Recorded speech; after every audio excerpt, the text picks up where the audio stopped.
Yung 10 utos ng Diyos po ba ay continuous pa hanggang ngayon? Ano pa ibig sabihin continuous? Yung patuloy pa rin hanggang ngayon, yung 10 utos ng Diyos. Yung po kasi 10 utos, batas yan sa panahon ni Moises eh.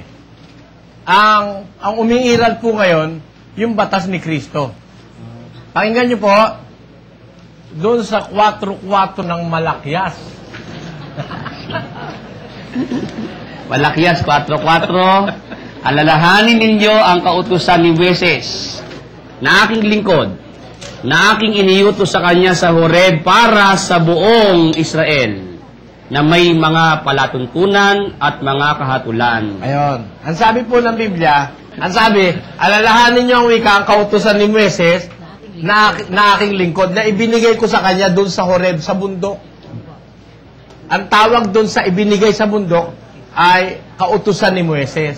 Eh ano mo ba yung binigay sa bundok? Pakinggan nyo sa 4:13 ng Deuteronomio.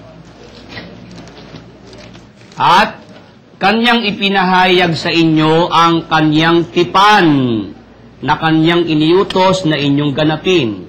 Sa makatwid bagay ang 10 utos at kanyang isinulat sa 2 tapyas na bato. Ayun. Yun na ibinigay kay Moises, yung nakasulat sa 2 tapyas na bato, yung po 10 utos eh. Kaya yun ang tinatawag ng Biblia, kautusan ni Moises. Ngayon, pagdating po sa panahong Kristiyano, sabi sa Biblia, 13:39 ng gawa, ganito. Sinasabi.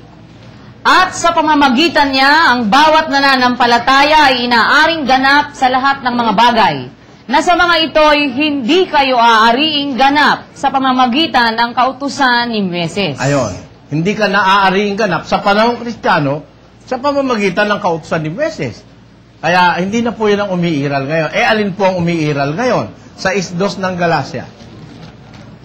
Mangagdalahan kayo ng mga pasanin ng isa't isa at tuparin ninyong gayon ang kautusan ni Kristo. Ayon. Iba po yung kautusan ni Kristo kaysa sa kautusan ni Moises.